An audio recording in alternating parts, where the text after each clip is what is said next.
What's up, YouTube? Bay Area Baller 18 back again. I haven't talked to you guys since the Packers loss, all right? I went on a couple pods, but here we are today. I'm going to be taking your calls. But first, let's talk about this Packers game. It was a rough one.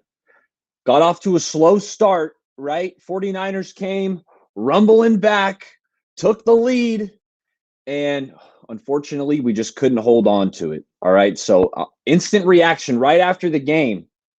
I'm thinking, what kind of prevent defense was that?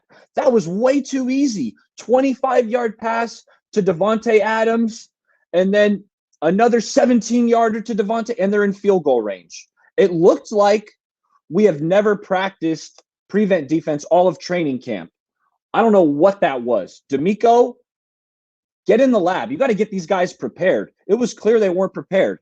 Jimmy Ward, on that second completion to Adams, you can see him looking around. He's scrambling. He didn't know where to go. Very upsetting, but I got a few people already in line ready to roll. So without further ado, I want to bring on my first guest, and that's going to be Waruna. Hey, how are you? Excellent. Cheers. How are you? Oh, cheers, my man. Hey, it's Friday. I'm feeling good. Yes. So, yeah. First thing, I want to just brag about myself because I predicted that Packers game would be a loss. I hate myself for doing that, but probably spoke that into existence. Yes. I know. It was tough. It was tough. Tough. Let me know. Tough. So, looking at the things happening, I mean, during past few days, especially the way players talk and stuff, I get a feeling that it's like what 49ers are currently doing is trying to do what the ostrich does, trying to hide your head in the sand. Elaborate. Let me explain why. George Kittle, when he asked about why the run game is not working, he was clearly saying the Packers was basically stacking up the box. The safeties were up, so there were no gaps to run. I hope our coaches will try to figure out something, and next week it will be better, right? Now, who is he kidding? He's the guy who practically stepped up all preseason. Like, Jimmy is my guy. He is a good quarterback. He's a great quarterback. We went to Super Bowl with him and whatnot. And these guys watch film tape more than we do because that's their living. And doesn't he understand that it's due to the lack of skill set of his quarterback that defense is doing this? That's a phenomenal point because you're absolutely right. I mean, George, things would get opened up if Trey Lance was back there. The defense couldn't load up the box with 10 guys, and absolutely, that would open things up. So I understand exactly where you're coming from. So that's one thing. So then again, unfortunately, it's a very bad time that Tom Brady thing came up. So bad time. But for it, I think 49ers are, in a way, the organization is really fortunate that they are in West Coast. I can't imagine if it would have been an East Coast team like Jets or Giants, the team would get ripped apart by all the national media and the local media. Yeah, the media is tougher on the East Coast. That's a fact. Yes. So fortunately, that's the problem with what we are dealing here. Unfortunately, apart from Grant and maybe once in a while, other reporter asks some hard questions. Other than that, nobody would ask, okay, George, tell me, isn't that due to your quarterback's limited skill sets? Nobody is going to ask that question. I think that's one of the problems. We are also part responsible for what this team is doing right now, because we always say, okay, it will be fine. I think today I was watching Grant and Sibila, and she made a great point. Now the thing is, we were saying after 2 wins, we were questioning this team because the offense is going nowhere and everything. I The mean, answer back we to back weeks, the offense got off to yes, such a slow start. I mean, the first half, it was practically non existent until the last minute or 2 minutes of the second quarter. We're finally able to get something going. If Trenton Cannon doesn't return that 60-yard kick, I think we get shut out in the first half versus the Packers. yes, definitely. Then Kyle would have just played safe for either field goal or just to run out the clock. He would have definitely done that. So the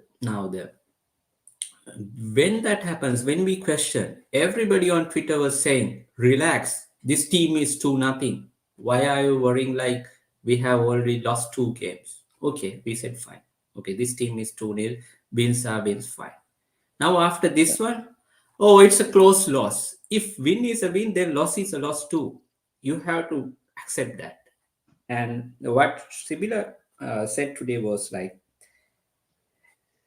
this season is not long. It's just 17 games. So if you lose a game, n- it doesn't matter whether you lose at the beginning of the season or at the end of the season. It always matters. Maybe it might be the game that is going to cost you a playoff berth Yeah. or Yeah. a This isn't higher the seed. NBA where you play 82 games. It's not baseball where you think they play, what, 162, something like that. So, absolutely. You only got 17 games. Each game is under a microscope. Hey, Yes, Waruna, I want to get a little three-way call going. Let's see if Crypto wants to sure. hop in here so we can get a little three-way Yes. chat. I like these three-way calls we've been doing. What up? Crypto, what's popping? Yeah, doing What is good. up? First thing I want to say, Waruna, you didn't speak that into existence. Coach Kyle coached that into existence. Oh, I like that. Yeah.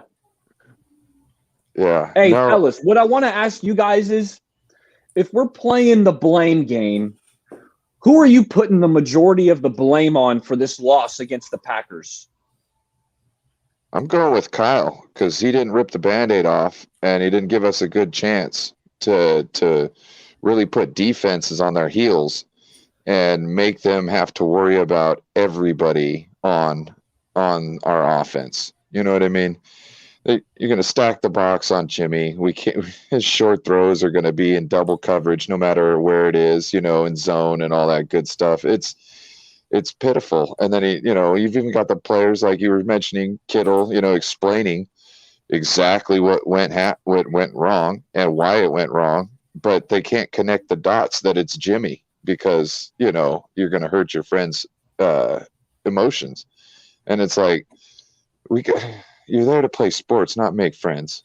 You know what I mean? You're there to play football. Yeah. I had to add one thing to what Ryan said that's very specific. Now we all know the stories about the Pizza Oven thing, vacationing in Mexico and everything. Can you guys tell me, during their 20-year partnership at New England, Coach Bill Belichick and Tom Brady, how many dinners are they went together? Can you give me a number? I'd probably say you can count them on one hand, maybe Eh, two hands. well, I heard about some Halloween parties, so they probably had dinner there for at least 15 to 20 years. So I who don't know. knows? Zero. Halloween party, you kind of you You're eat eating before dinner. you go to the party. No, you eat before you go to the party. Then when you get to the party, it's all about the beverages. Yeah, okay. Okay. I'll give you that then. So the answer is zero. In his autobiography, Bill Belichick's answer is zero. They never went beyond the business relationship. That's how Brady had that environment. It's always, sorry, not Brady, the Belichick. They had the environment like that. So when it comes to the blame, I blame Kyle Shanahan because it's his responsibility. He has to make the decisions end of the day because we are in a very tough division. So to win this division, we have to always make sure that hard decisions are made. I mean, that's why Chicago Bulls won 6 championships. Michael Jordan said it. I was there to winning championship, not babysit or make someone feel better. Right? I believe there was an even story that one time he punched the current Warriors coach. Who's the name of the Yeah, current yeah, coach? Steve Kerr. Steve Kerr. Yeah, Yeah, they got into it. right. They got into it, and Yeah. yeah. So that's how Michael Jordan did it. I don't think anyone will ever going to do that. I mean, three-peat twice. So if you want to be a head coach in one of the most toughest leagues in the world, not just in America, do it. Then don't come up with Okay, excuses. so It's I'm a little disgusting. bit different. I'm leaning towards what Chewy. Well, Chewy said 30. D'Amico. Hey, what's up, Chewy? What up, Chewy? 10% Jimmy, 100% Kyle. And when I'm playing the blame game, Kyle, he's the head coach. He's got to oversee everything. So some of it goes on Kyle, but I think a lot of it goes on D'Amico Ryan. I mean, what was the game plan against Devontae Adams? Leading up to the game, I'm saying, hey, we can't let Devontae catch 12 to 14 balls. Guess what? He caught 12 balls. All right. He was picking us apart. The back shoulder fade. I mean, you can't leave Diamador Lenore just one-on-one with Devontae Adams. It's not going to work. So I'm wondering, what was the game plan? So I'm going D'Amico, Kyle, and then you know what? I'm throwing John Lynch in the mix. We knew all offseason we're talking about how thin the defensive back, the cornerback room specifically, how thin it was, right? We're all saying we need to add another veteran. Yeah, we got Jason Verrett. He's really good, but he's injury prone. We can't count on him to play 17 games. Emmanuel Moseley's solid, but you got DBs. I mean, Steven Nelson was out there in free agency for a long time before he got scooped up by the Eagles. We could sure use him right about now. Yeah, I think definitely you all make good points. You know what I mean? And Chewy with talking about D'Amico. I give D'Amico a little bit of slack because it's his first year, but at the same time, Kyle should have been going over all his notes and pointing out where I don't know if this is going to work, and I think you should change this up. I like what you did here, but you know what I mean? Like, yeah, he needs to be proofreading his essay. Yeah, he's overseeing everything. Kyle, you got to be on your P's and Q's, defense, offense, special teams. That's all under your watch. And shifting to the next topic, the running game. Okay, I'm worried about the running game. On a scale of 1 to 10, Waruna, I'll let you go first because after this, I'm gonna swap you for Korean 49er. So I'll let you get the first take on this one. But the running game, we all know that is the main ingredient to the Kyle Shanahan offense. He wants to run the ball at least 50% of the time, and it's looking troublesome. All right, how concerned are you, Waruna, about the running game? Pretty much, because the first thing is we don't have explosive weapons like most until Jeff Wilson comes back. The second thing is like the usual problem. Until Jimmy plays, the defenses are going to catch up. So you have to change something over there. If we do that, I believe still we can get something out of this. Otherwise, we are screwed. I'm not too far away from you. I'm worried about it. I mean, Raheem Mostert averaged 5 yards a carry last year. Jeff Wilson was right around 5 yards a carry. But besides those two, the yards per rush wasn't very good. So I'm thinking, man, without Raheem Mostert, I mean, this running game or Jeff Wilson looks to be in a lot of trouble. But, hey, Waruna, thanks for calling in. I appreciate it. I'm going to do a little swip and swap, and I'll talk to you soon, all right? Yeah, before I sign off, I want to give a quick shout out to Randon. I saw Randon on the chat. Have a good day, is he Randon. on there? Where's Randon? Yes, I saw Randon on the chat. Oh, man, I missed it. Yeah, Randon. What up, I've been linking up with him. Yeah, we're having a lot of fun. Okay. Have a good night, guys. Shout out to Genuine Draft Pod because the three of us were on there. We had a great time. Yeah. Yes. Hell yeah. It was a good show. All right, Waruna, I'll talk to you later. Let's get Kim on here. Let's get Kim on there. Hey, Kim, we were just talking about the running game. How worried are you about the running game at this point? And show us your watch game. I don't have the watch game on right now. I'll do that next time. So it's getting late. It's getting late over in Chi-Town. It is getting late over here. But I will be having dinner with Waruna next week. I'm going to be over in his neck of the woods, so I'll have to take a picture Ooh. for you guys. Hell yeah. So, Most but def. I get the feeling about this upcoming game as I do when we faced the Dolphins last year. Remember how big a disaster that game was. And oh my God, the Brian Allen game. Honestly, I was getting some remnants of that game with the way they were just attacking the DBs. Shout out to Coach Mo. If you like watching Madden, Coach Mo's a legend on Twitch. We're talking about a Madden genius. He's a Madden savant. So shout out to Coach Mo. So based on how we had to kind of struggle on offense and have Jimmy bring us down towards the end, at the end of the game, I see our running game as being almost non-existent right now because even though I feel Seattle has a bad defense, they're gonna do the one thing that every team should do against Jimmy: stack the box, have the safety in the middle, and have Jimmy beat them. I don't think that can do it. Well, Adams lives in the box. Mm-hmm. So they're going to have a safety in the box. It's Jamal Adams. I see him more blitzing, though, because he does that a lot. I mean, blitzing's a great way to stuff the run as well. You can run blitz on your way to a pass blitz. So, I mean, that's something that we have to keep our eye on. Yep. So, and with Ryan, I'm concerned about our defensive backs going up against Metcalf and Lockett. Who do we have that could cover them on a consistent basis? We couldn't contain the MVP and the best receiver in the league last week. I know it's tough. I'm worried. I'm worried about this matchup. I mean, Tyler Lockett and DK Metcalf, that's one of the best wide receiver tandems in the NFL. And Lockett's a little dinged up. I feel like he's going to play, right? But I know he's been on the practice report as nicked up. So we'll have to see, but absolutely, I'm concerned about that matchup. I'll let Ryan chime in also.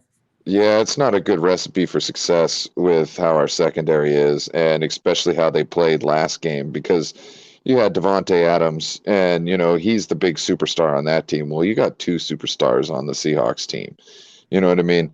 And that's just, and you can really only stop one. And if Lockett's dinged up, I suggest we try and go lights out on Metcalf and let Lockett to handle the business, and he can get tackled, and maybe that injury will be something worse, and that's the only thing that can save us. The running game, if they don't load the box like everybody else has and use the same blueprint for success, you know what I mean? Eagles did it. They didn't do it as well as Green Bay did.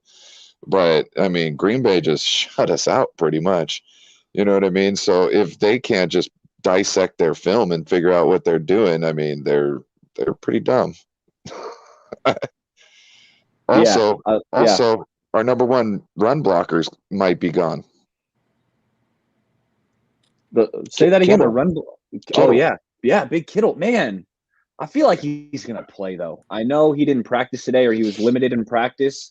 But I feel like Kittle's going to gut it out. And that's the thing with calves. You try to play through a calf, it's very easy to re-aggravate. So, it's one of those things where it's like you want him out there. To the Achilles. Oh, don't you be talking about don't you start going there, Kim. Why'd you say that at all? Sorry, I just, as I say, knock on some wood. Knock on some wood, bro.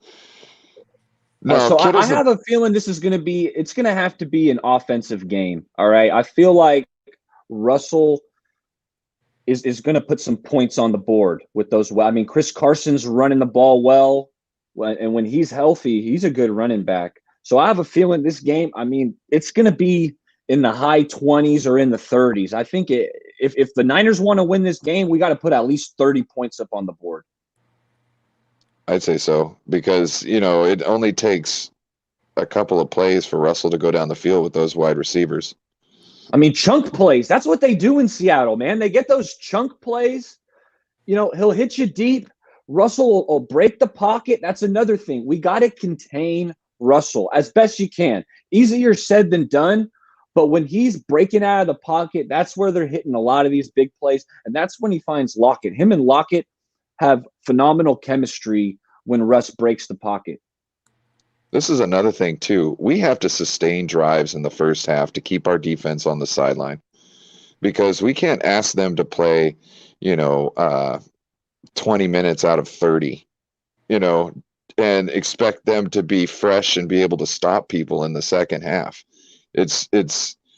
We have to do something. We need to start bringing in, when everything's looking bleak, we need to bring in Trey, because that's when the defenses have to really respect everything on the field. And I think Kyle is just not doing it because he feels the moment, that big pass goes down the field in the regular season, Jimmy's done for, at least in the eyes of the fans. And I think I'm glad you brought that up, Ryan. Go ahead. Keep going. Yeah, you know what I mean? Look at what happened on that 4th and 1 when Juszczyk got the snap. The defense is so focused in on Trey that Juszczyk can go up underneath the center and nobody moves. It was a free first down. It was free because everybody's worried about Trey. Like, why not have a whole drive? Why not have, but you can't if you want to try and do something with Jimmy, or I don't know, make Kittle feel good, or I don't know, but he needs to be a leader and make the decision. I'm tired of this stuff they're talking about. Oh, we want to keep the locker room happy. The locker room wants Jimmy. I don't give a damn. If Trey gives us a better chance to win, whether it's situationally or just taking over the entire quarterback position, we need to do that. I don't give a damn about what the players say. You do what's best to win. But hey, Ryan, you got anything else on your mind? Because I got a few people in line. OG, you're coming up next. Yeah. But I want to get Ryan. Let me know what else you're thinking. I'd rather win with somebody I hate than lose with somebody I like. And shout out to the Genuine Draft podcast. Hell yeah, Genuine Draft. Go check out that pod. We had a lot of fun on there. Kim, have a good evening, sir. You too, Ryan. All right, Ryan. I'll talk to you later. All right, let's get my man OG on here. OG, and then Pioneer, and then we got the legend himself, Rando, coming up. So I like it. The phone lines are hot. But let's get OG in here. Hey, OG. What's up, fellas? I got one main point to talk, and then I'll let you Okay. Go ahead. Okay, yeah. Let me know. Happy Friday, everybody. You too, brother. So, Eric, so this is an observation on my end.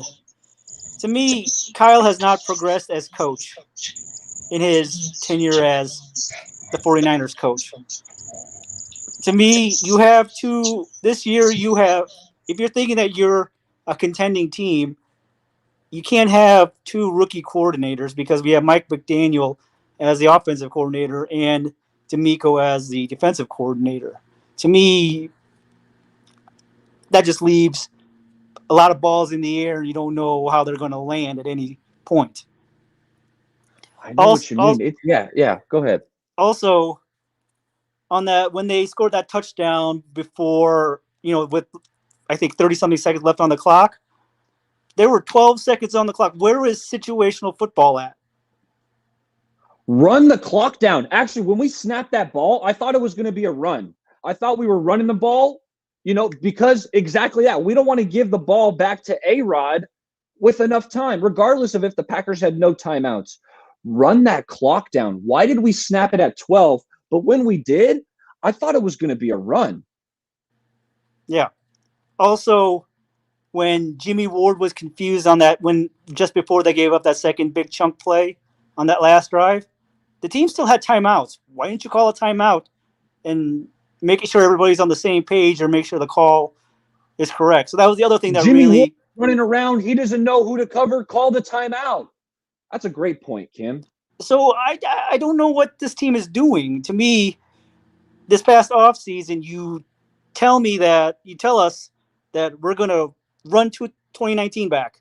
That team is dead and buried. Stop talking about it. That's the worst thing that's happened to this franchise since Kyle was hired as head coach. Those players are gone. Move past it. Let's move on. Exactly. I mean, I want another championship as much as OG and yourself, but that team is dead and buried and lit on fire, and the ashes are in the wind. I'm tired of it. I don't want to hear it. And that's just kind of the way I've been feeling since Sunday night. It's like, where's the situational football? Where's the team communicating and using their heads in all these situations? Because at the very least, I know that Bill Belichick will get his team prepared in almost every situation, and I don't see our team being prepared.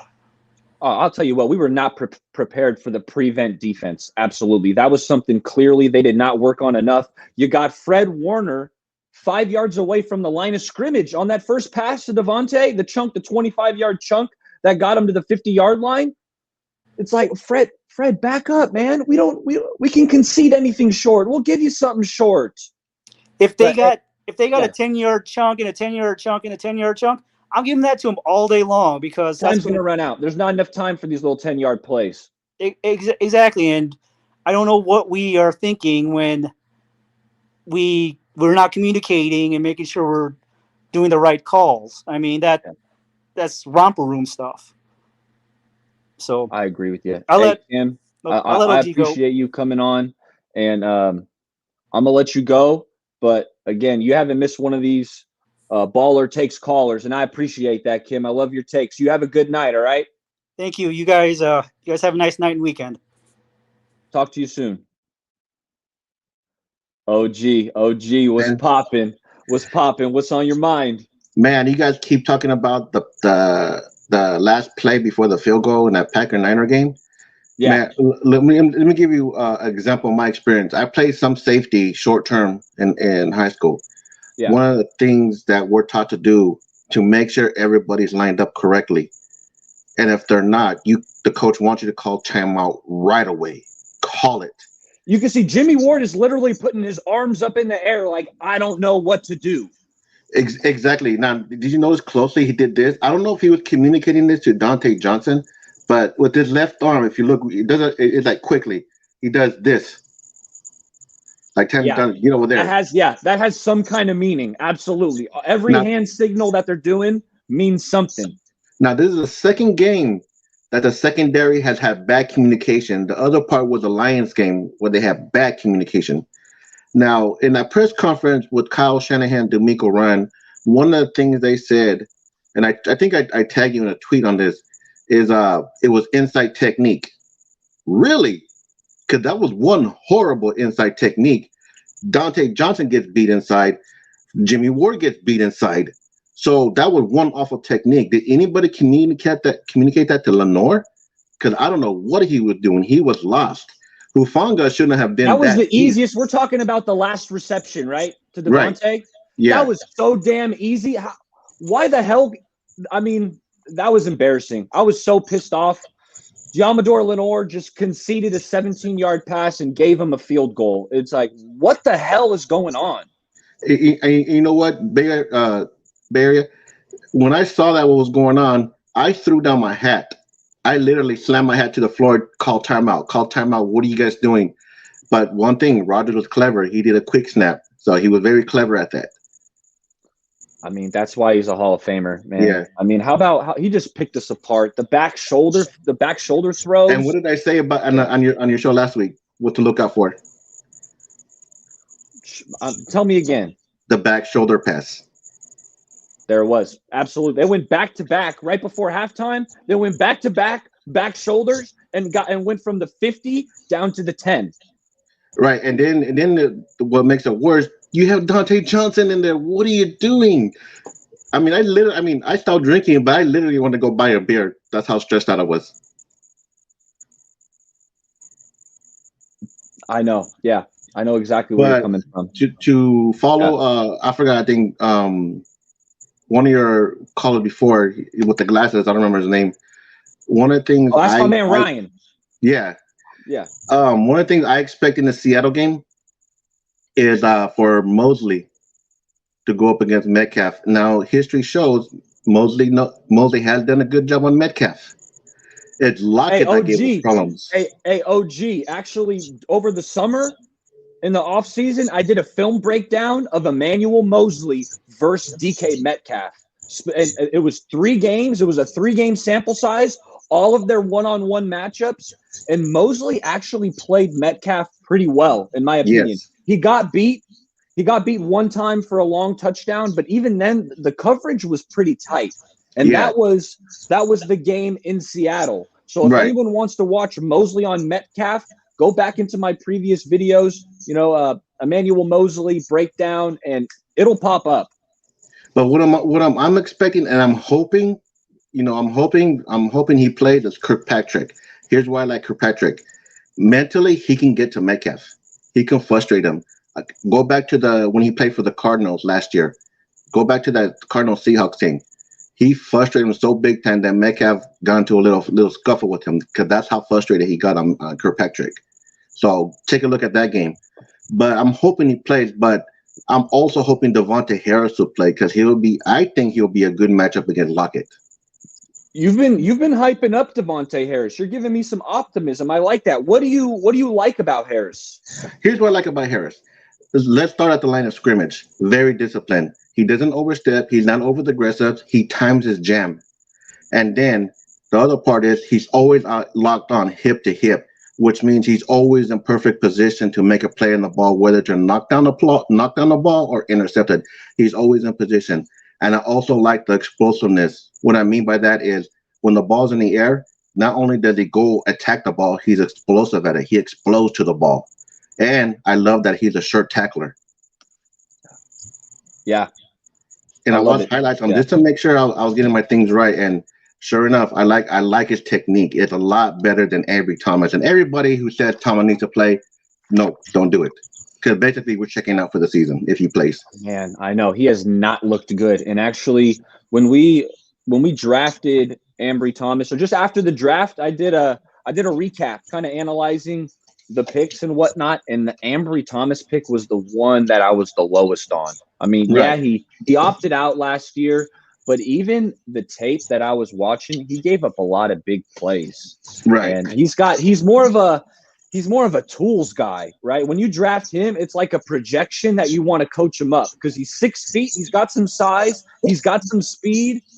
But I mean, that's, better than me. It's not just about size and speed. Right. Now, here's the thing. I've had a Twitter battle with a couple of people about how Ambry Thomas was a third round. And let me tell you, okay, he drafted in the third round. But right now, he turned out to be a bust for now. And it was a late third. It was practically a fourth. So why now you got a fifth rounder who's actually starting the game. You can have all the speed you want, but if you don't have that proper form and technique, that speed will not matter. You're going to get beat all the time. And that's and I learned the hard way. Trust me. Hell yeah. Hey, but I expect Seattle to bomb away. I think Seattle's going to bomb away. That's what I'm worried about. The chunk plays. AOG, give me your last thoughts, because I got a few callers and I got more calls than I was expecting. The phone lines are on fire right now. No problem.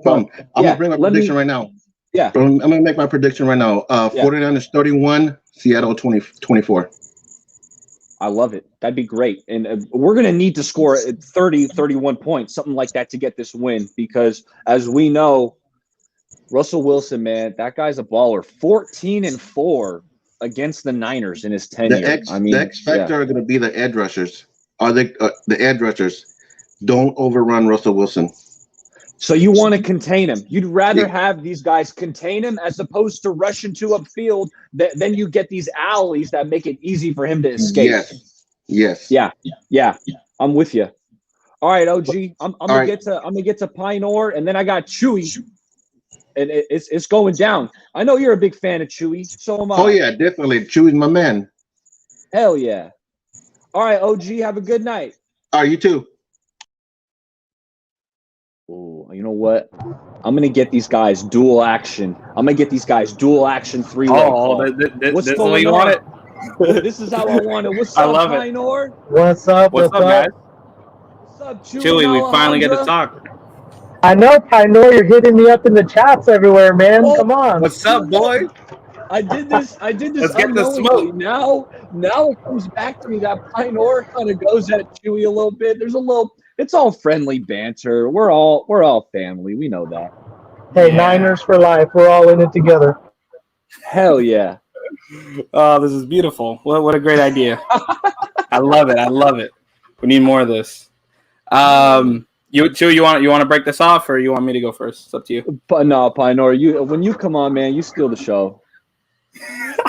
All right. Go Well, for either it, way, Pinor. Let's see.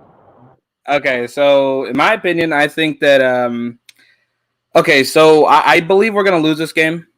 And I don't think that that's an unpopular opinion at this point. I think it's a little more than half of the people now are starting to see problems. They're starting to see flaws. And regardless if you like Jimmy or not, I think that both the Jimmy fans and the Trey Lance fans, or even if you're just a Niner fan that is just in the middle, I think the majority of the people are starting to see Kyle as being the problem and not necessarily just Jimmy. As much as I hate Jimmy, and you better believe I do, I think that Kyle has his head up his ass, and I think that I have an opinion on John Lynch too. I think that if this season continues to be, terrible, and it just gets worse from here, I think that if John Lynch gets fired, I don't think that that's going to phase. I don't think that that's going to phase Kyle, and I'm just going to keep it 100. I'm not going to sugarcoat it. I think that John Lynch is Kyle's bitch. I think that 100%. I think that Kyle is not scared if you fire John. All I see, and don't get me wrong, John has been a part of some important trades in this whole tenure, but I think that all you've done has proven to me is you gave me a mediocre quarterback out of Jimmy Garoppolo. You've given me the Solomon Thomas pick just because you went to school with this kid. And I'm not very impressed with how aggressive you are as a GM. I take you more so as Kyle's puppet rather than you being a GM that's respected, as his own person. I think that it's just Kyle pulling the strings here. So I don't think that if this season goes bad, I don't think that it does nothing to fire John.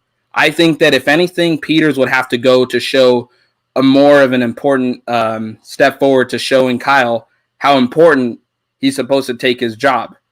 I mean, but if John's gone, yeah. I feel like Peters is the next man up as GM. That's what I'm saying. If you want to attack Kyle, you got to attack what Kyle cares about. You think Kyle cares about Peters or John more?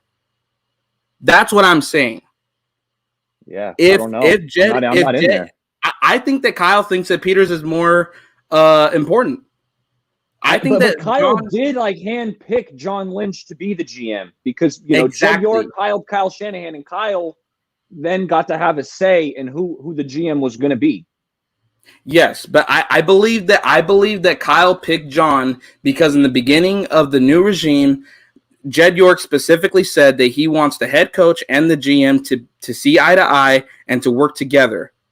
That's all he wanted. He didn't particularly pick out John Lynch. He didn't do any of that. It was Kyle that chose John Lynch, and I think that Kyle chose John Lynch because he can control John Lynch. I don't hate John Lynch. That's not my point here. I'm not very impressed with him either. I think he does have certain values, but I think that Peters is way more impressive to me when I look at them both. But I don't think that Kyle cares about John if you fire him compared to Peters.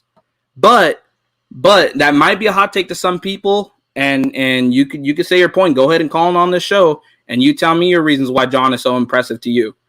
Because everybody could comment. I don't know who the section. hell's making these draft picks. That's what I want to know. I think it's Kyle. I can't see John Lynch going into the room. I want Joe Williams. I can't see him going in the room saying, I want TJ Beathard. The Joe Williams guaranteed was Kyle Shanahan. That's been well documented. That was Kyle banging the table there. Yeah. Yeah. So I just think that, I'm not impressed with John Lynch. And in my opinion, I think it does nothing if you fire him. I think that Kyle is such a privileged kid, and I'm glad that people like Jesse and people like Grant and even Mayoko is starting to point these things out about what Kyle's flaws are.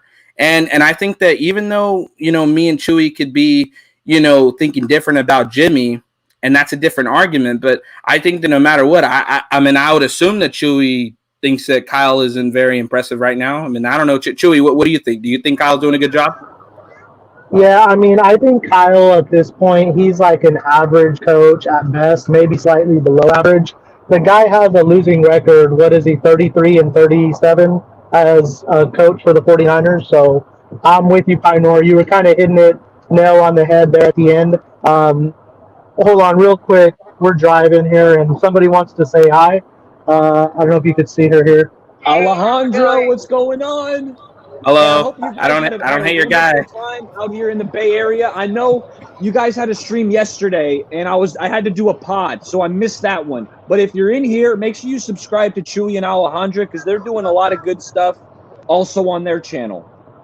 So yeah, she's driving us right now. We're on a road trip, but yeah. So Pinor, you hit it nail right on the top of the head, man. Towards the end, Kyle, what he's looking for and what's really important to him is power. That's what Mike Shanahan always wanted. That's what Kyle Shanahan wanted. He just wants and he craves power, and that's why he went with John Lynch as GM. He wanted somebody that was going to be a yes man, somebody that he could impose his decisions on. And Grant Cohn, he actually makes a good point when you talk about our drafts. We're struggling early on our drafts in the early rounds, and I think that's when Kyle is really imposing his will and making the picks. And later on in the draft, when we're hitting on these gems, like in the 5th round, 3rd round, I think that's when the scouting department starts to get involved, and they're having a say. That's really interesting. And you know what? I feel like I agree with that, Chewy. Mm-hmm.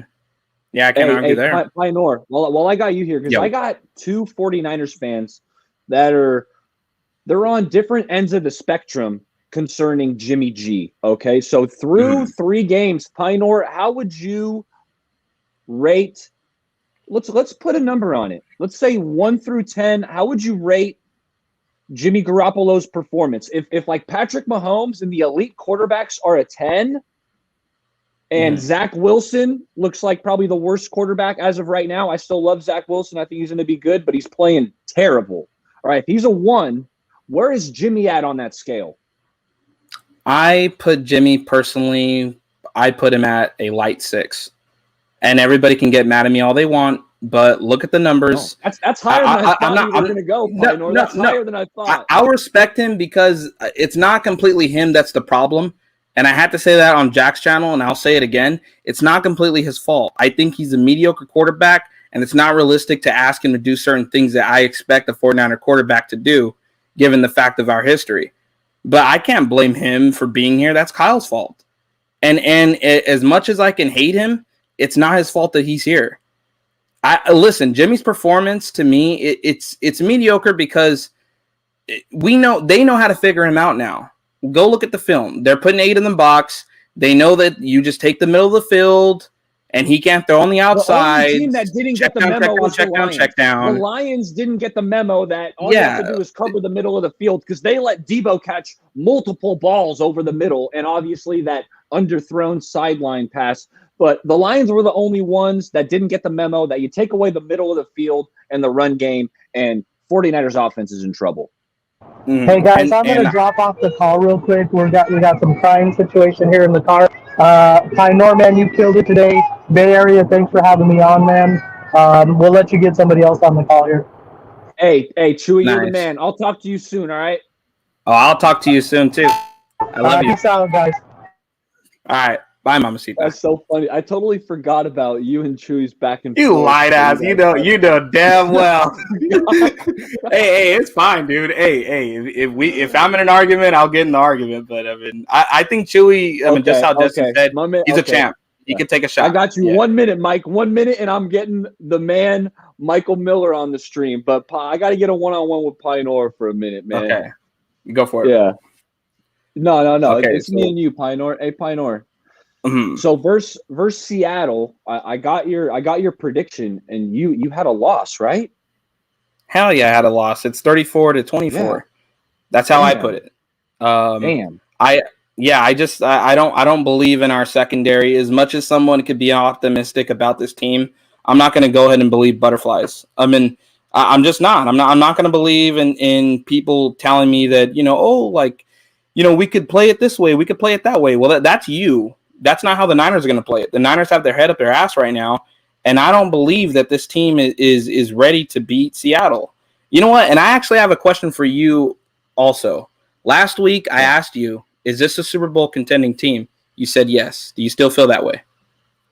No. No. It's crazy how 1 week can go. But, I mean, right now with the lack of the running game, I mean, Pioneer, Shanahan's offense is built on the run. If we can't run the ball, we're in trouble. Now, what might be able to teeter this? Is there some change maybe at a very important position that could spark the offense, spark the running game? Do you know of any change the 49ers could make? Maybe a one position, maybe it's a position that throws the ball. Do you think, that could get us back on track? No, I don't think that putting Trey Lance in here will put us on track to be a Super Bowl contending team. However, do I think it's a possibility that we could be a playoff team if Trey Lance plays? I think it's possible. It just depends on how everybody else does in our division. You know, it depends on when you put him in too, because we could be at a point where, hey, Trey Lance, we know that Jimmy completely shit the bed here. We're going to put you in, even though we have a losing streak that's incredible, and it's going to be impossible for you to fix this problem. So it's not just based on like, can he fix the problem? It depends on a lot of things, on timing of when you're going to do that, and it depends on how he adjusts to the NFL. Because you should have started this when we had weaker opponents like the Lions and the Eagles, and even Green Bay wasn't good either. So. It's just it's mediocre all around, man. It's not just the quarterback position. I hate Jimmy. I'll always hate Jimmy. However, that does not change the fact that we have a spoiled silver spoon jackass that's controlling this team right now that isn't doing anything significant to impress us right now. He's so-called a genius. He's a leader, man. I don't know if he's a leader. He's not a leader. I subscribe to Only Shans, and I love Kyle Shanahan, but it's like, dude, is this guy a leader? That's what now I'm starting to question it. But hey, Pioneer, give me your last thoughts, because I got a couple callers, and then I want to wrap it up at the hour mark. But you got any last thoughts with the fan base or about this game coming up?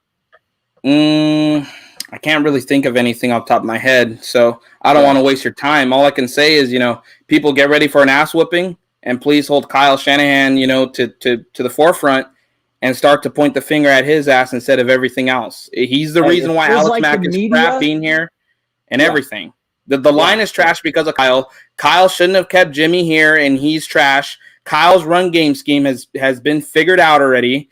Kyle is allowing Jimmy to be a limited starter on this team that you guys accept. You guys that accept Jimmy Garoppolo are idiots, and I think that you guys need to get your heads out of your asses and start understanding that we need to hold a higher standard for this team.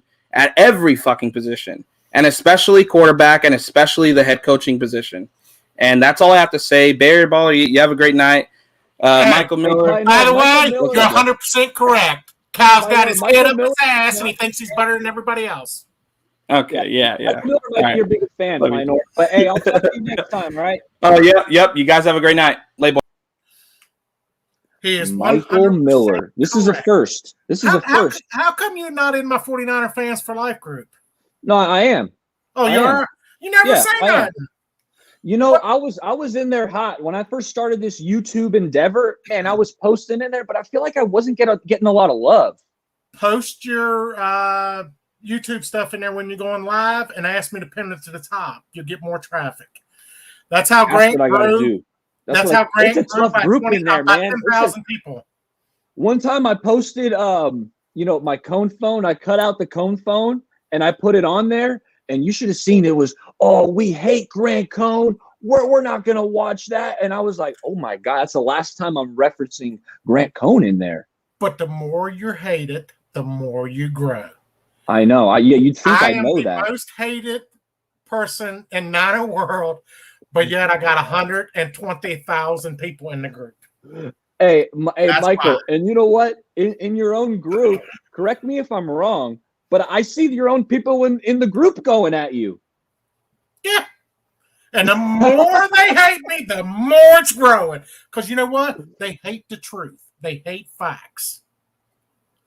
Let me hear it. I know, and you got it in your name. I just noticed it. I've always known you were not a Jimmy G guy, but it's Michael Miller, aka the Jimmy G hater. And I only did that for this thing, but Jimmy G's problem is when he got injured with the ACL, he grew a vagina. He's never been the same since. Now He's here's got what tunnel I think. vision. He plays I with think the he's actually his mobility actually looks better than ever. I mean, versus the Eagles, he's scrambled for multiple first downs. I mean, people talk about the QB sneak. I get a QB sneak, but he's really going in there. Like when that ball is hiked, he's lunging. Yeah, but when people get around him, defenders get around him, does he look frazzled? How about that fumble, Mike? Can we talk about the fumble for a minute? I mean, what the hell was that, dude? It's like we're driving down the field. He tried to tuck it. He tried not to pass it, and when he went back, I don't give a shit. It reminded me of the same play versus the Cardinals week 1 in 2020. That was his only healthy game. We're down in the red zone. He hikes it. He fumbles the ball. He starts spinning around. And it was like, yes, that's when he made them loops. And I posted a picture of a ballerina going around. You got to cut that crap out, dude. You got to cut it out. We can win. And I know a lot of people say you can't win with a rookie quarterback, but you can win with a rookie quarterback. You know, we need to start it now. We need to start building Trey Lance. We need to go to the future. Jimmy G's not the future. There's no way in the world they keep him past next year because we've got people like Bosa's going to want big money. We got all this big money that's got to go out, and we only have $12 million in cap. There's no way we can put a squad together. It's obvious we need corners. We have no money for corners. We're not going to sign Jason Verrett again.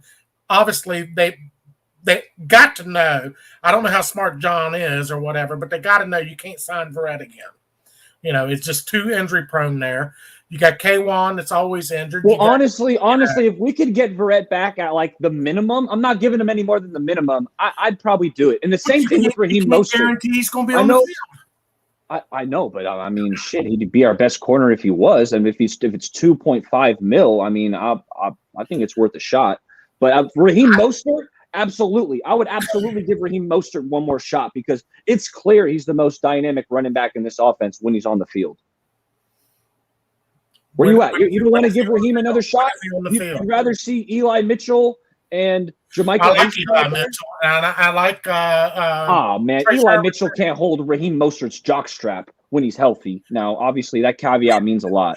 I'm going to ask you, what's the best trait of any player on the field? Availability. The best ability is availability. That's like the most cliche line. I mean, you're right, but sometimes you got to go with the upside. I mean, if that's the case, then we never should have signed Jason Verrett, and he never should have had that Pro Bowl caliber year last year. If that's your philosophy, then Jason Verrett would have been gone already. How's he hanging with your team this year? See, here's the thing. We shouldn't have depended on him. You make the signings as like, okay, this is a plus signing, but you can't sign him and then lock it in as we're going to write it down in Sharpie. Verrett's playing 17 games. That's stupid. That's where we all agree we needed to bring in more corners. I'll tell you this. Bosa's not going to play 17 games. D Ford's not going to play 17 games. George Kittle's not going to play 17 games. Raheem Mostert's not going to play 17 games. Jason Verrett's not going to play 17 games. You know why? They're extremely injury prone. We got to move away from injury prone players. Having one or two here or there is not a bad situation. Like Bosa, you can't get rid of Bosa, you know, even though he's still injury prone. But the Jason Verretts and the players like that, you can get rid of them and upgrade them. And we need better corners. We haven't drafted a first-round corner in probably 25 years. It's time to go ahead and start spending first-round picks on corners. We got 2/3 next year and a second. Let's trade a third and a second, and let's somehow get back up into the first round and get us a first-round talent at corner. Got to eventually start doing that. You know, we've got to fix the problem on the defensive line of stopping the run. They're horrible at stopping the run. They've been horrible for the last 3 or 4 years. I mean, but is that the players or is that the philosophy? Is it the wide it's nine? Probably the scheme. With these big gaps in there. And yes, that is the problem. Yeah, and you have to go away from it. Even if we've got to. You know what? Why don't we just use it on passing downs? Why don't we just use the wide nine on clear-cut passing downs? Because that's where it gives you the advantage.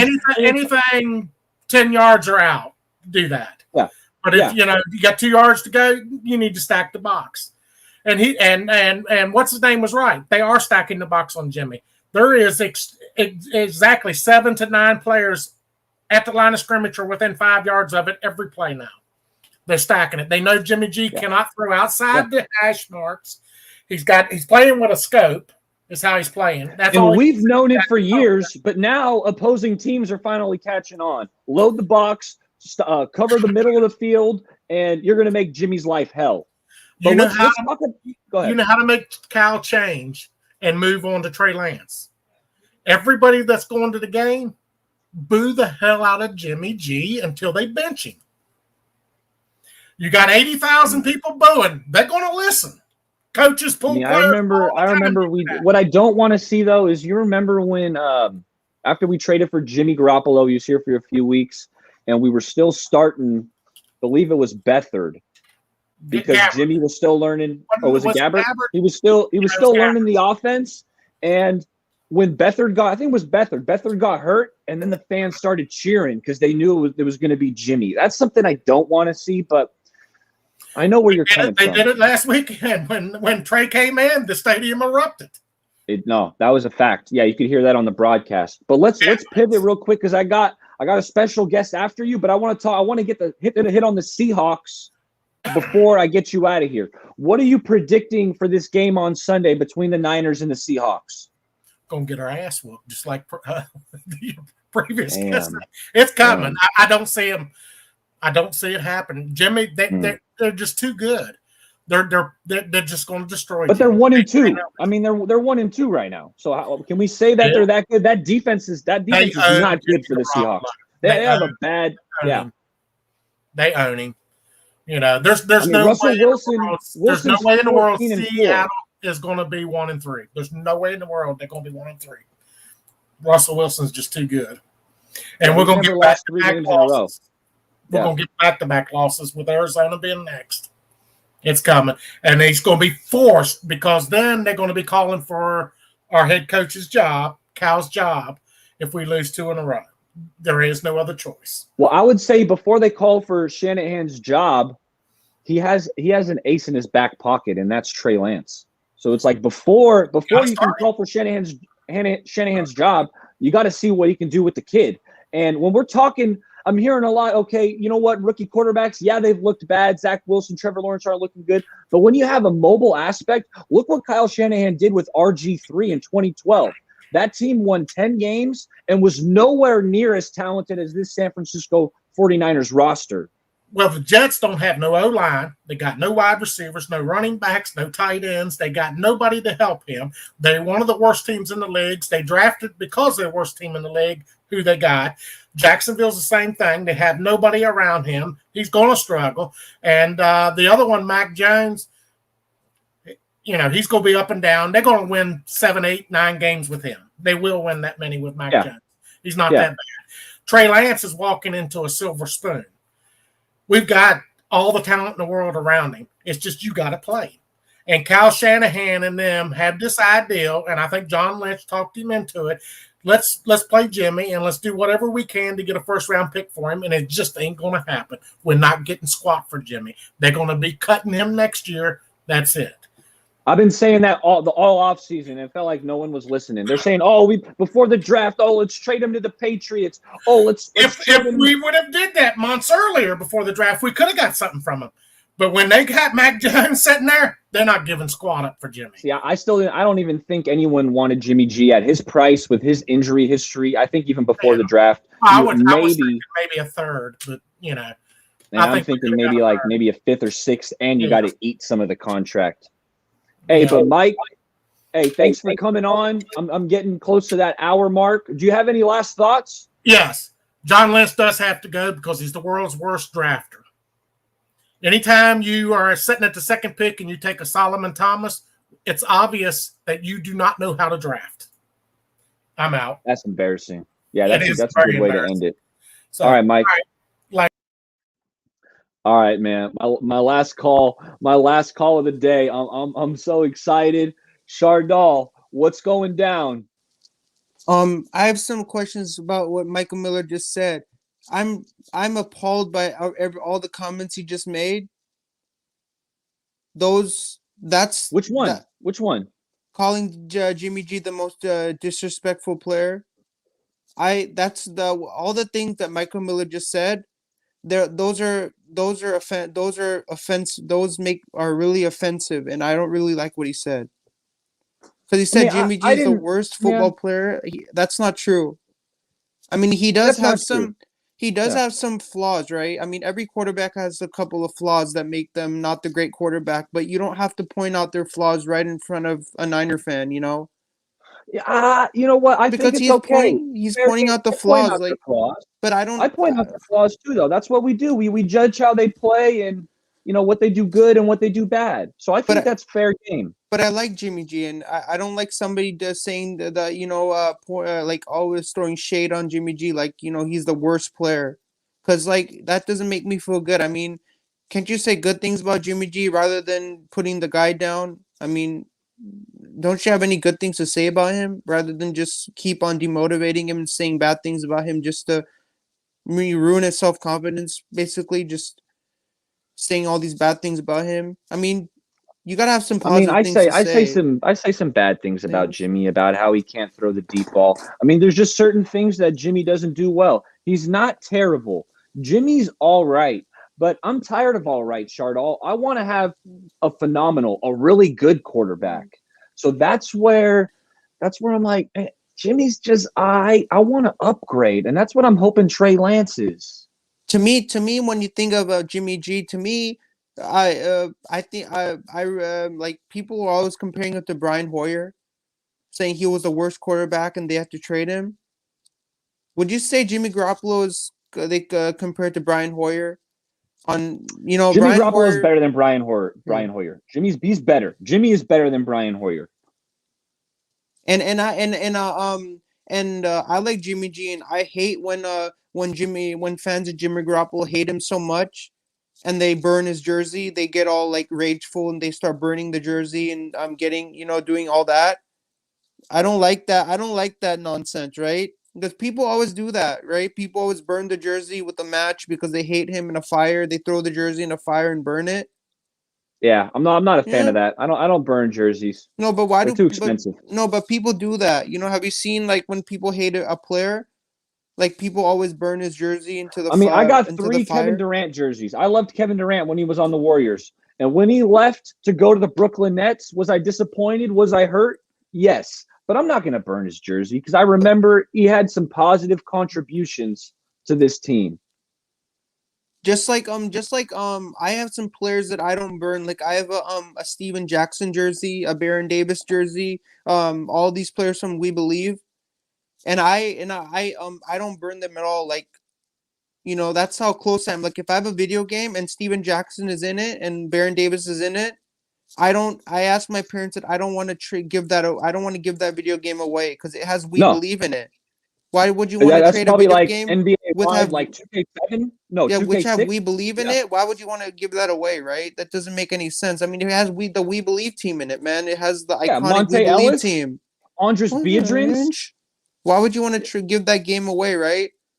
Yeah. I wouldn't swap it with anybody. No. If it has a We Do Believe team in you it. remember NBA Street, Chardall? Do you remember the video game NBA Street? I've heard of it. I haven't played NBA Oh Street, my but God. I've heard of NBA it. Street was so much fun. We need to bring back NBA Street. Or again, if they had NFL Street that was made by EA Sports, it was better than Madden.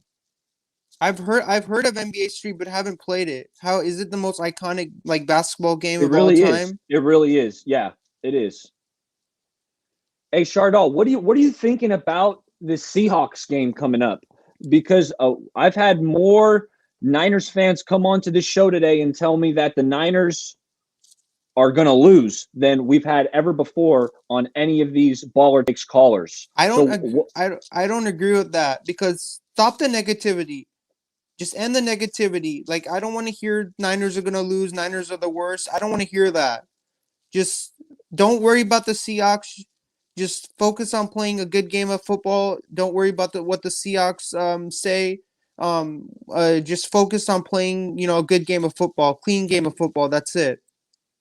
If the Niners take care of the football and they're not turning it over and we can get the run game going, absolutely, we can win this game. And Vegas has us as the favorites, all right? So Vegas thinks we're going to pull this game out, even though it's a tight spread.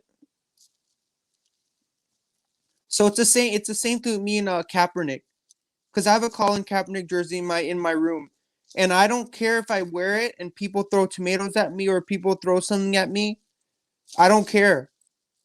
You I know don't what? care No if one I should do walk that. down the street Kaepernick, and wear a yeah. Kaepernick jersey and people are like looking at me with faces like, why are you No, wearing you know that what? jersey? And I don't think they will, Shardall. No. Kaepernick, yeah, he got blackballed from the NFL, and towards So you're his not. So last you're not. year or two. You know what? Kaepernick is doing a lot of good things So they're not. just for the human race. So nobody's gonna. So even if people look at me with some faces, because people look at me like, why are you wearing Okay. that? Why are You know you what? wearing You're that right. jersey? You're right. I Why are forgot you because wearing there it? are some people who Who don't aren't like as what progressive, call it? and Because that's some people. BS, Chardall. You know what to Because say to them? You smile to them, but you know what? You know what they're about. If because someone's some throwing shade at Kaepernick, you know what's going on there. because some people the thing about some people is that some people it's basically like a YouTube channel basically. Some people like your content and some people want to support you and support your content. Other people just don't like your content. They want to unsubscribe from your channel basically just because your content is not like what they want. Because when you put football, people want football content. People don't want basketball or baseball content. People want people want football content, right? Yeah, yeah. Because people always are gonna be upset with you in one way or the other. I mean, you can't stop everybody. I mean, everybody's gonna have they're gonna disagree with you in one way or the other. Do you agree with Absolutely. that? Yeah, not everyone's going to agree with you. We all have our opinion. And I would say, Chardall, you got to be a little more open-minded, though, to criticism. Because that's what we're doing. We can't give it all fluff and just be positive all the time. I call it how I see it. If Jimmy's playing bad, which I can't say he's playing bad. He's playing all right. And also, Kyle Shanahan. I mean, what is he doing to the offense? I'm not seeing, when I go back and watch the All-22, I'm not seeing wide receivers running wide open. But hey, Chardall, I got one last caller I got to take, but I want to give you a chance to share your final thoughts. Do you have any final thoughts or final questions? I just want to say, don't worry, I just want the 49ers to go in Levi Stadium and go against the Seahawks, and I just want them to kick butt in Levi Stadium. That's all I want. Let's get a win in front of these fans, man. We deserve a win. Let's go get it. You know what?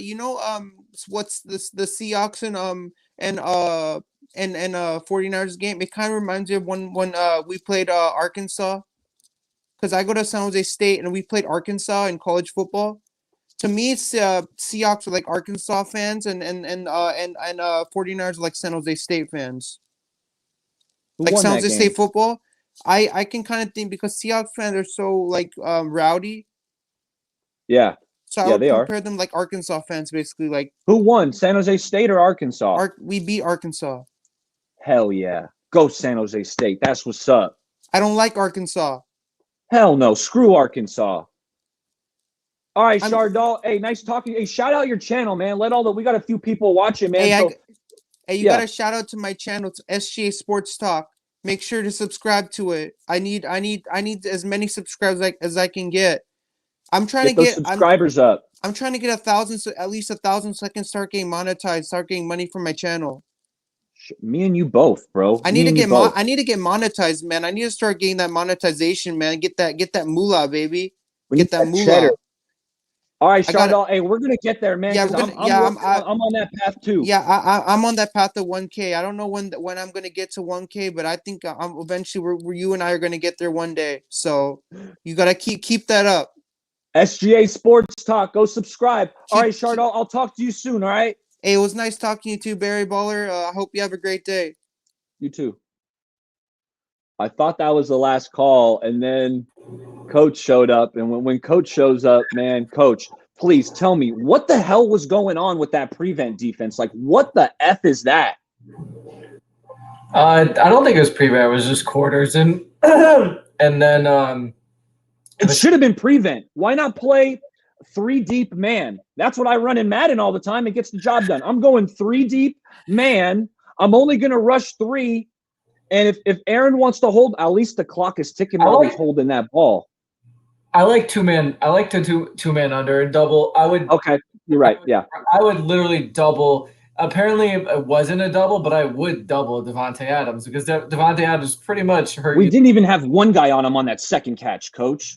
Double team him. We didn't even have one guy on him.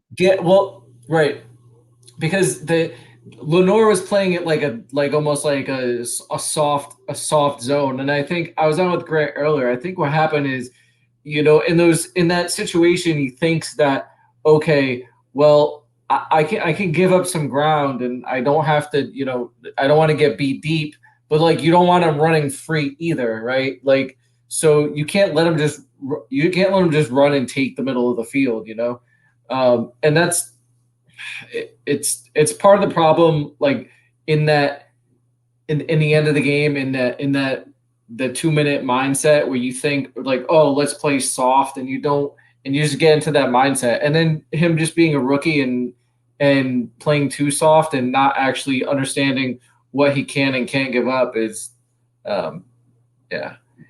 it's interesting because one of the guys that I coach for here in Jersey, he has a reputation for last minute 2-minute drives and it's like one of the things that he does when he gets called to go to football conferences. He does presentations on 2-minute drives. Wow. And he said, you know what, the most important play in a 2-minute or a late game situation, it's the first one, because I was almost going to say that it's the first play. You have to have success because it gets your offense confidence and it gets the defense on their heels. So I heard him say that, and I got thinking for myself as a defense, and that when you get into situations, you gotta stop that first minute, because once they get that first play, now the defense, and you saw that, right? Ward was kind of scrambling around, and everyone. As soon as they hit that first play, my heart dropped. It's like, oh my God, they're at the 50, and it's like they're going to spike this ball. They're going to have 2 more plays to get 15 more, 20 more yards, and then they're in field goal range. All that aside, I just, in any game, I hate looking at the last play, the drive of any, because I know so much went on before that. Yeah, I mean, even when you're talking about the big play when it looks like Tart got beat, that was also Lenore, because he should have played it exactly. The Marquez Valdez-Scantling play. Yeah, was that it?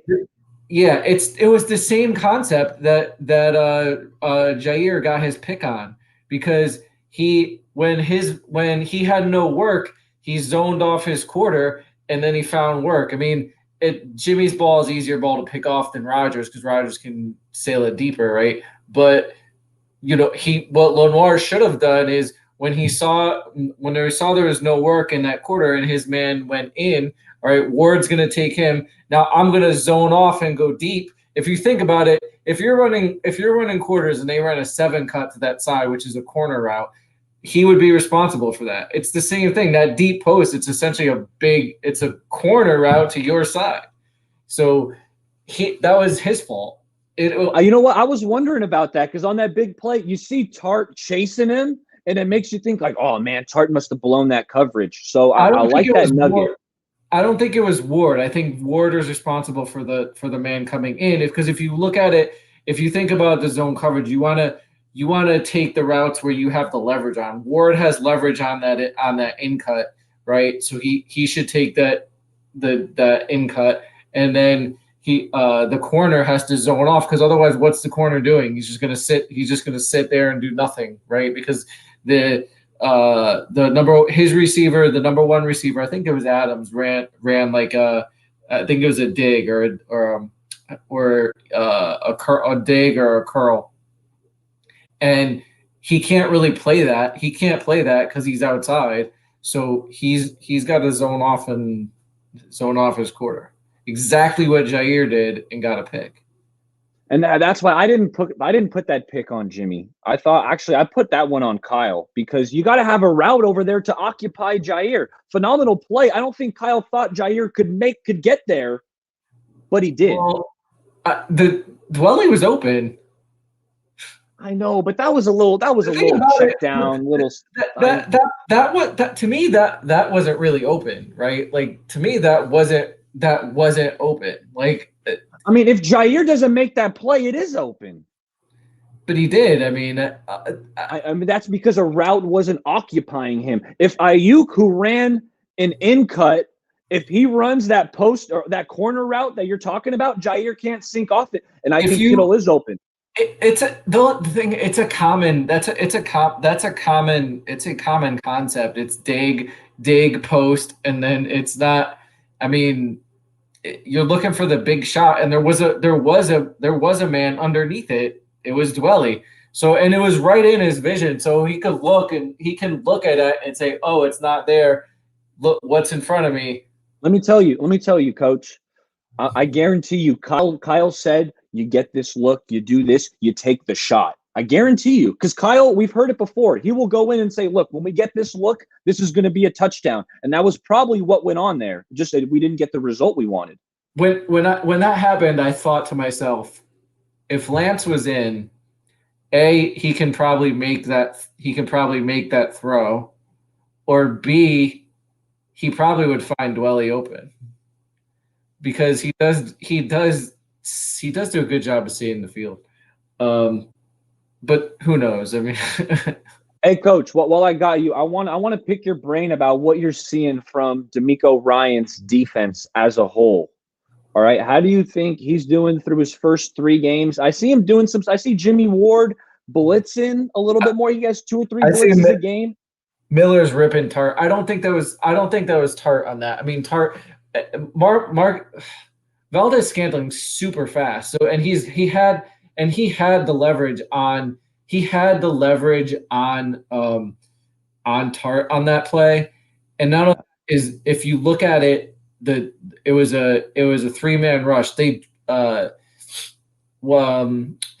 They dropped I think it was DJ Jones. They dropped DJ Jones in the short zone on that play. So they were only rushing 3. There wasn't pressure. So Rodgers had all day to place that ball. Why the hell are we dropping DJ Jones?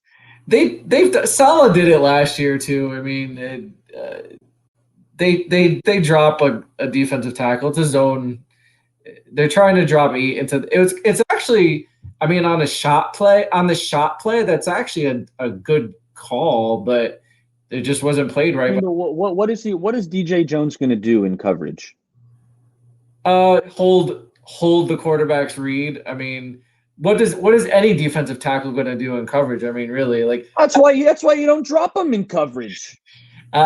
Yeah, I mean, who I would drop is I would drop Kinlaw, because he has a knack for batting down passes. So he got that pick last year. Was it a pick 6? He might have got that pick last year, and he got his hand. He got his hands on a kick this year, right? I mean, he's got a knack for getting his hands on. And the other thing is, I would drop him, and then the other guy I don't want to go too off in deep end, but Ebukam. Just if you're gonna drop guys, drop him and drop Ebukam. He's done it before, at least. Yeah. Who is Tart covering? He should he was on Scantling. So what do I think about what's his name is doing? DeMeco. I think he's doing. Listen, he doesn't have corners, right? When Salah didn't have corners last year, his whole defense fell apart. Do I think he's Robert Saleh? No, not at this point. But I don't know that Robert Saleh was Robert Saleh his first year either. I mean, yet I got to ask you something before I forget. Okay, sometimes I'll lose my train of thought and it'll never come back to me. But when we have poor corners like we do, how do you limit Devontae Adams? Because I said coming into this game, we can't let Devontae catch 12 balls for 150, and that's what he did. Or it might have been 120, but he still caught 12 balls. You double him. You double him. Literally, you put 2 men like on the line of scrimmage. You got 2 guys. You would put one in his face, and you keep one over the top on him. Okay. And then I think I would let teams, especially teams that aren't running teams, or let them run the ball. They should have just let the Packers. I mean, they kind of did anyways, but you should have basically given them the run. Keep too high, and if they want to run it, so be it. I mean, I think we were doing that a good amount. I'd have to go back and watch, but we held them to 4 yards a carry, which is respectable, right? I mean, 4 yards. When you hear a team ran 25 times at 4 yards a clip, what's your instant reaction to that? It's rough. It's not terrible though, right? It's not terrible, but it's not ideal either. The thing is, when I watch the film, though, the linebackers are so slow to react to, and it's probably taught. It's probably taught where like we want you to play the pass first, but it's really hurting them. They don't react to run, which in that defense where the gaps are so big, you really have to react very fast to close the gaps down. And if you don't, you're going to get those running lanes, and then that's why. Alignment is so important. Lining yourself in the proper spot so that the lineman doesn't get an angle on you. You want, as a linebacker, at least the way I don't want my linebackers to do a lot of scraping, because in football all your power is going to come when you're going forward. Anytime, like, as a defensive coach, I want running backs to do this. I want to take away their vertical path. I want them to have to stop and cut, because that takes away all their power. And gives you more time for the defense to corral the ball carrier. The same thing with a linebacker, right? Like, I want my linebackers to have a straight shot at the ball carrier. I don't want them or straight shot gap. I don't want to have to move too much laterally. So the more I can get them that in alignment, the better off it is. So like, you're seeing a lot of, I gotta flow on like a 45 or a harder angle, and by that time the guard can cut that path off. And especially now, like, look at these linebackers, right? Fred Warner, former safety.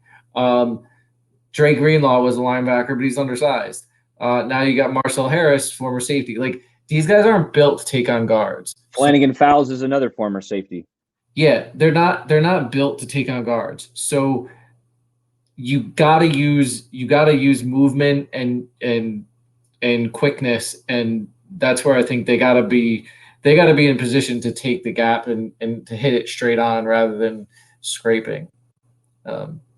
In my opinion. Coach, the last thing I got for you is, how do you see this game? Put on the binoculars, look into the future. How do you see this game playing out versus the Seahawks? I don't have a lot of faith in the offense. They haven't shown that they can play a coach. A lot of people have been saying we're taking an L already. It sounds like you're already heading that way by that initial sentence. Well, continue, please. Continue. I don't see the Niners winning this game. I think Seattle's in desperation mode, and you know what they say about a wounded dog, So, and Russell Wilson has zero problems playing the 49ers. Yeah, 14-4. Yeah, in his career. He has zero problems playing in Levi's. Those assholes ate turkey on our 50-yard line. So it could be close, but I just don't see the Niners winning it. I mean, it's possible, but I mean, if the run game doesn't get going, then no. Somehow we need to get this run game going. Whether Eli Mitchell suits up, Trey Sermon. What did you think about Trey Sermon last week? I thought they should give him more carries rather than juice. Like, give it to a runner. I love Kyle Juszczyk, and he needs to be used more, but less as a running back and more as a passing threat. That's where his value is, just in the run game, blocking, and We cannot use Juszczyk as our number 2 running back this week. Do not do it again. No, you know when you can use him as a running back in like as your single back in pass pro. That's when you use him as a running In back. obvious passing downs. In obvious passing downs, put him back there to protect your quarterback. Like that's when you can use him. But I like that. Yeah, I mean, you could get like that play to get the 1 yard where they used Trey Lance as a decoy. I mean, that was nice. Like use juice there. If you need a yard here and there, okay, but like he shouldn't be your staple ball carrier. Hey, Coach, you know what? I appreciate you coming on. When I saw you hop in that chat, I got fired up. I'm gonna send you a little DM, man. I want to do a little one-on-one with you when you can work it into your schedule. Yeah, sure. I'm gonna hit you. I'm gonna hit you on Discord. Yeah. By the way, I'm not an NBA street, NFL street. I like the authentic experience, like Madden or the. I mean, Madden. On my Madden game, ask Amin the Dream. I'm like 25-0 versus Amin. I've been beating. He's getting better though. Amin's learning. But I'm a Madden guy. But I like to switch it up. I thought NFL Street was a lot of fun. NBA Street, and you're wrong about NBA Street. That kills 2K or yeah. Oh, are you an NBA 2K? I used to be, man. I used to have some late nights. Me and my buddies, shout out J Mac. We got off work when I was managing a bowling alley. After we got off at 2 a.m., we'd come to my house and we would draft our 2K rosters. We'd draft our team and then we'd play like 6 games until the sun started coming up. But I haven't played 2K in years. Still play a little Madden. Really, YouTube's kind of been my my new occupation that I've been taking over. Okay. Hey, but yeah, go ahead, Coach. No, I'm just saying I'm getting ready for Kemba in the Garden over here. Yeah. The Knicks looked pretty good last year, man. Julius Randle, right? He was looking like an MVP. Yeah, hopefully they can get their itch together, and and if RJ Barrett, real quick, what do you think about RJ Barrett? I think the best thing about Barrett is he might be able to get Zion to come over. I know you guys wanted Zion before those ping pong balls dropped the wrong way. I thought that's what I thought the NBA draft lottery was rigged until the Knicks didn't get that first pick that year for Zion. Then I was like, okay, it's not rigged. And before that, they had opportunity. What was wasn't there a couple of years ago there where they had it was the pick for Zion, and then also I thought there was another pick where they had in the top and they didn't get it. They didn't get it as well. I can't remember. Yeah. They didn't get Zion and they didn't get Morant either. So like they didn't even get in the top 2, right? Like give them the 2. Like you could have if the NBA was rigged, they could have like made it look less obvious and give them the second pick so they could get Morant. But absolutely. Hey, Coach, shout out your Twitter, man, because I follow you. You're a great follow on Twitter, and I want to you got to get those followers up on there, man. That's it on the screen? Yeah, that's it on the screen. Hey, everyone go follow Coach Noah Johnson on Twitter. He's a great follow. Hey, Coach, I appreciate you coming on, and I'm going to let you go. I know it's getting late on the East Coast, man, but nice talking to you. All right, dude. All right, Coach. Hey, that was a fire baller takes callers. That might have been my favorite one yet. So thank you guys for coming by. My boy Shardal's got one more thing to say to you. Let me pull it up here. Make sure you like and subscribe. All right, guys. You guys have a good night and a good weekend. Catch you next time.